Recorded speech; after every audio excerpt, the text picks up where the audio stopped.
unboxing tayo ng binili ni Mami sa Shopee. Ito pala. Ito siya. Gusto ko na siya open, guys. Open na natin, guys. Ano to? Hindi ko pa alam to, guys. Ano to? Akin to, guys. Ay, ikaili yung tinanong. Wait lang. Sabi ko na nga ba, guys, damit kasi kanina ko pala.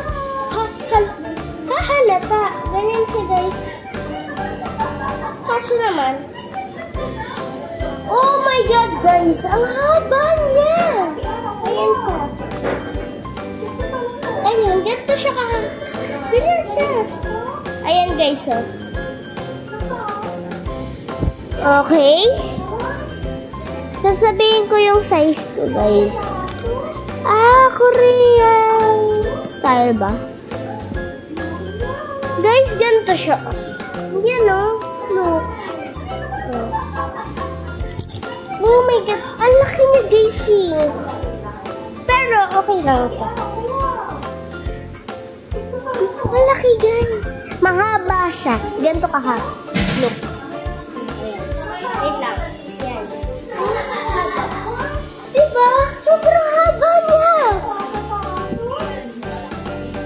Feel ko bagay ito sa ano ko. Yung damit ko na kulay blue din.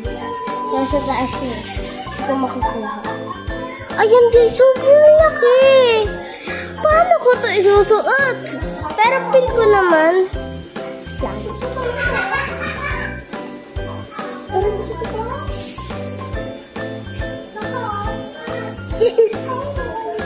Hindi ka. Masikip. Masikip. Masikip siya, guys. Pero, ang problema ko dito, guys, mahaba. Pero, ganito din yung style naman talaga, di ba? No? Iba. Yung ganyan. Tapos, mahaba. Pero, sobrang haba. Parang yung isa ko din. Agad-agad ko naman kasi binaksan. Ayan, guys. Ayan. Ayan, guys. Ayan. Ganda din siya, guys. Ganda. Kasi, gusto ko yung mga ganito talaga. Ganito. Ganito mismo, ha. Pero hindi yung mga ano talaga. Ganon. So, yun lang, guys. Bye-bye!